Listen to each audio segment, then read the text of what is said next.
Hi, this is Mrs. Hall. Today I'm reading Chapter 8 from Tales of a Fourth Grade Nothing. Chapter 8, The TV Star. Aunt Linda is my mother's sister. She lives in Boston. Last week she had a baby girl. So now I have a new baby cousin.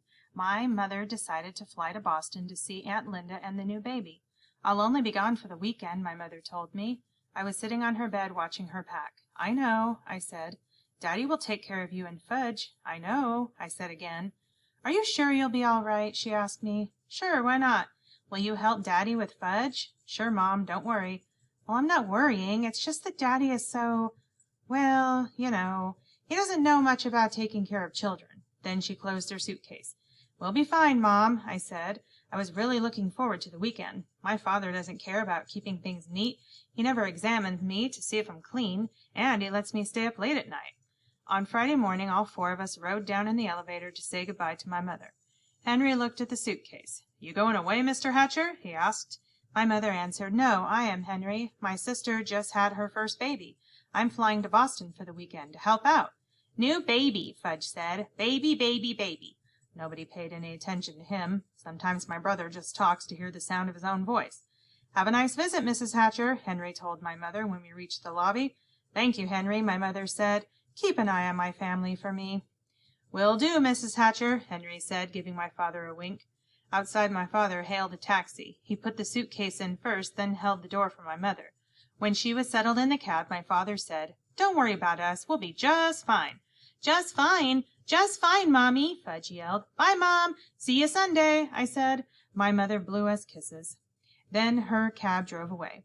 My father sighed, while Fudge jumped up and down, calling, Bye, Mommy, bye, bye, bye. I had no school that day. The teachers were at a special meeting, so my father said he'd take me and Fudge to the office with him. My father's office is in a huge building made of almost all glass. It's really a busy place. You never see people just sitting quietly at their desks. Everybody's always rushing around. A person could get lost in there. My father has a private office and his own secretary. Her name is Janet, and she's very pretty. I especially like her hair. It's thick and black. She has the longest eyelashes I've ever seen. Once I heard my mother say, Janet must have to get up at the crack of dawn to put on her face. My father just laughed when my mother said it. Janet's seen me before, but this was her first meeting with Fudge. I was glad his hair was finally growing back. I explained right off about his teeth. He'll look a lot better when he's older, I said. He knocked out his 2 front teeth, but when he's 6 or 7, he'll get new ones. See, Fudge said, opening his mouth. All gone. My father said, Janet, the boys are going to be here for the morning. Can you amuse them while I clear up some work? Certainly, Mr. Hatcher, Janet said. You go ahead into your office, and I'll take the boys on a tour of the rest of the agency. As soon as my father went into his private office, Janet took out her pocketbook. She reached in and came up with a hairbrush, some lipstick, and a bag of crackers. Want some? She asked me and Fudge. Okay, I said, taking a handful. Fudge did the same. The crackers were shaped like little goldfish. I nibbled while Janet fixed herself up. She had a big folding mirror in her desk drawer. She set it on top of her desk and went to work on herself. When she finished, she looked exactly the same as when we came in. But I guess she didn't think so because she said, That's much better. Then she put all her stuff away and took me by one hand and Fudge by the other. We walked down a long hall, through a doorway, and into another section of the agency. We came to a room where there were a bunch of kids with mothers. I guess there were at least 50 of them. Most of the kids were kind of small, like Fudge. Some were crying. Is this a nursery school or what? I asked Janet. She laughed. Well, they're here to try out for the new Toddle Bike commercial. You mean they all want to be the kid who rides the Toddle Bike on TV? Yep. At least their mothers want them to be picked, Janet said, but we can only use one. You mean only one out of all of these kids is going to be picked? That's right, Janet said. Who picks him? I asked. Well, your father and Mr. Denberg are doing it, but of course Mr. Vincent, the president of the Toddle Bike Company, has to approve. Just then a door opened and a secretary came out. Next, she called to the waiting kids. Well, my Murray's next, a mother said. Oh, no, he's not, another mother called. Sally's next. Ladies, please, you'll all have a turn, the secretary said. Murray got to be next. He was a little red-headed kid. He wasn't in the other room for 2 minutes when the door opened and a big man in a cigar with his cigar in his mouth came out. No, no, no, he shouted. He's not the type at all. Murray was crying. His mother yelled at the big man. What do you know, anyway? You wouldn't know a treasure if you found one. She shook her fist at him. Janet whispered to me, "That's Mr. Vincent, the president of Toddlebike." Mr. Vincent walked to the center of the room. He looked all around at all the kids, and when he looked over at us, he pointed and called, "There he is! That's the kid I want!" I thought he meant me. I got all excited. I could just see myself on TV riding the Toddlebike. All my friends would turn on their sets and say, "Hey, look, there's Peter." While I was thinking about what fun it would be, Mr. Vincent came over to us and grabbed Fudge. He lifted him up. "Perfect!" he cried. "He's perfect!" The mothers who were waiting packed up their kids and left right away. Mr. Vincent took off with Fudge in his arms. Janet chased him. She called, "But, Mr. Vincent, you don't understand." I ran after Janet. Mr. Vincent carried Fudge into the other room. He announced, "I found him myself, the perfect kid to ride the Toddlebike in my new commercial." Mr. Vincent put Fudge down and took the cigar out of his mouth. There were 2 other men in the room. One of them was Mr. Denberg. The other one was my father. "Hi, Daddy," Fudge said. "George," my father told Mr. Vincent, "this is my son. He's no actor or model. He can't make your Toddlebike commercial." "Well, he doesn't have to be an actor or a model. He's perfect the way he is," Mr. Vincent insisted. "Now, look, George, we want to make the best possible commercial for your company, but Fudge can't be the boy that ride the Toddlebike." "Now, you listen, Hatcher!" Mr. Vincent raised his voice. I wonder why he called my father Hatcher, just like Mr. Yarby did. Mr. Vincent pointed to Fudge. "Either that kid rides my Toddlebike, or I take my account to another advertising agency. It's that simple." My father looked at Mr. Denberg. "Well, it's your decision, Warren," Mr. Denberg told my father. "I don't want to be the one to tell you what to do." My father picked up Fudge and held him on his lap. "Would you like to ride the Toddlebike, Fudge? It's just like the one you have at home." "Why are you asking him?" I said. "What does he know about making commercials?" My father acted like he'd forgotten I was even around. "I'm thinking, Peter," he said. "Please be quiet." "Well, Hatcher," Mr. Vincent said, "what'll it be? This kid of yours, or do I move to another agency?" I remembered how my father lost the Juiceo account because of Fudge. Now maybe he'd lose this one too, and I don't think he can afford that. Finally, my father said, "All right, George, you can use him. On one condition, though." "What's that, Hatcher?" Mr. Vincent asked. "The commercial has to be made this afternoon. After today, my son Fudge won't be available." "Well, that's fine with me, Hatcher," Mr. Vincent said. "Is he going to be paid?" I asked my father. "I'll worry about that, Peter," my father said. That probably meant yes. He'd be paid lots of money, and he'd have lots of money in the bank. I'd have nothing, and someday I'd have to borrow from him. No, wait a minute. Never! I'll never borrow money from Fudge. I'll starve first. "Well, can I at least watch while you make the commercial?" I asked. "Certainly," my father said. "You can watch the whole thing." I turned to Mr. Denberg. "Will Fudge be famous?" I asked. "No, not famous, but a lot of people will think he looks familiar," Mr. Denberg said. I turned to Mr. Vincent. "Do you know he has no top front teeth?" "Well, that's part of his charm," Mr. Vincent said. "And he cut off all his hair 2 months ago." "Well, he looks fine now," Mr. Vincent said. "And he can't even talk in long sentences yet," I told everyone in the room. "Well, he doesn't have to say a word," Mr. Vincent told me. I couldn't think of any other reason why Mr. Vincent shouldn't use Fudge in his Toddlebike commercial.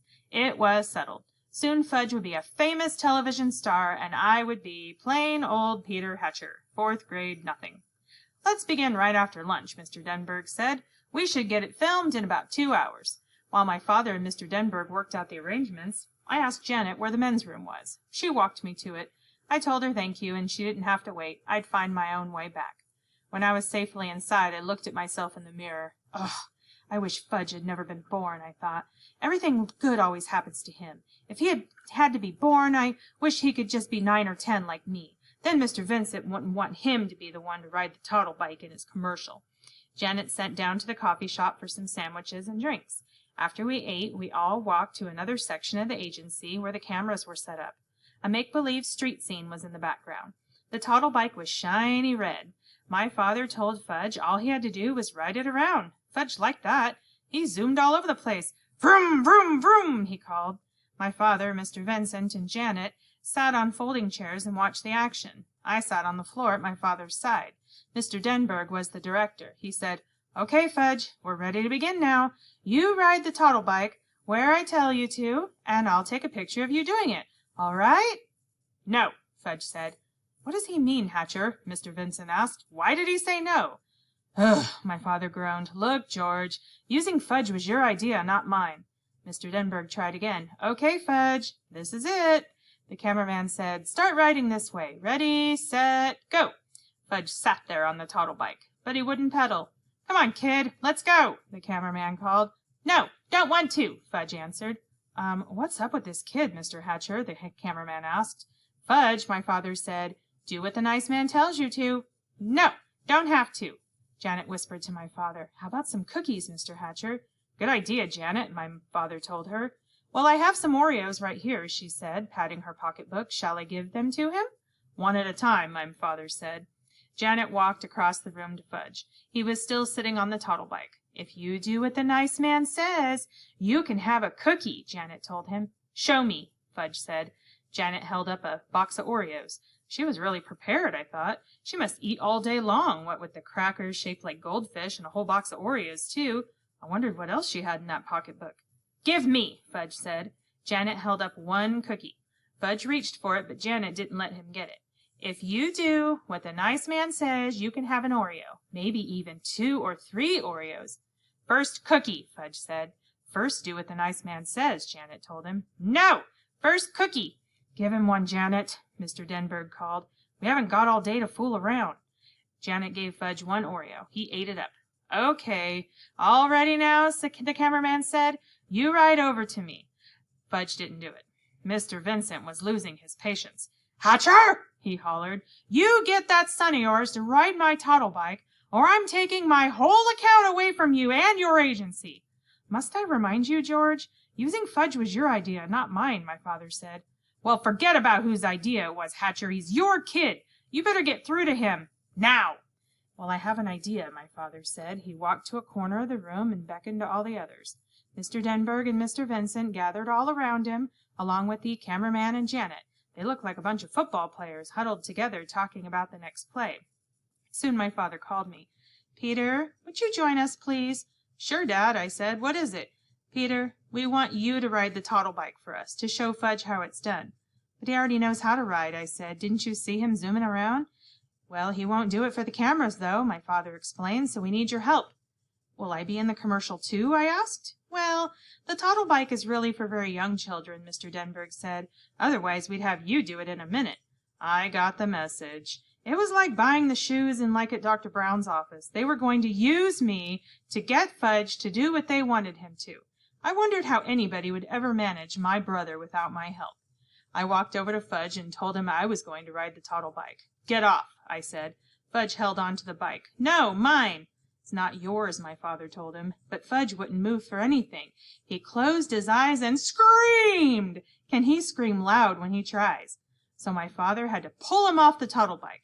Fudge kicked and kept screaming, and I'll bet Mr. Vincent was sorry he ever spotted my brother in the first place. I got on the toddle bike. It was so small my knees practically touched the ground, but I managed to ride it around just where the cameraman told me to. See how nice Peter can ride the toddle bike, Janet said. Here, Peter, come have an Oreo. You did that so well you can have 2 or 3 if you want. Fudge stopped screaming. Me, he said. What? My father asked him. Me ride, me. You can't ride as well as Peter can, Mr. Denberg said. Can so, Fudge told him. I don't think so, Mr. Denberg said. Well, you already had a turn. You didn't do what I told you to. Me! You want to try again, my father asked. Again, Fudge said. Again, again, again. Well, I don't know, Mr. Denberg said. Well, Mr. Vincent said, chewing on his cigar. Well, the cameraman said, scratching his head. Please, Fudge begged. I never heard my brother say please before. Mr. Denberg said, okay, we'll give you one more chance. Fudge ran to the toddle bike. I got off and he jumped on. Now, he asked Mr. Denberg. Now, Mr. Denberg said. Ride this way, Fudge, over here toward me. Fudge did as he was told. Just like Peter, he said. See? Just like Peter. Janet gave me a kiss on my cheek. You saved the day, Peter Hatcher, she said. When she wasn't looking, I wiped off my face. Her kiss was too juicy.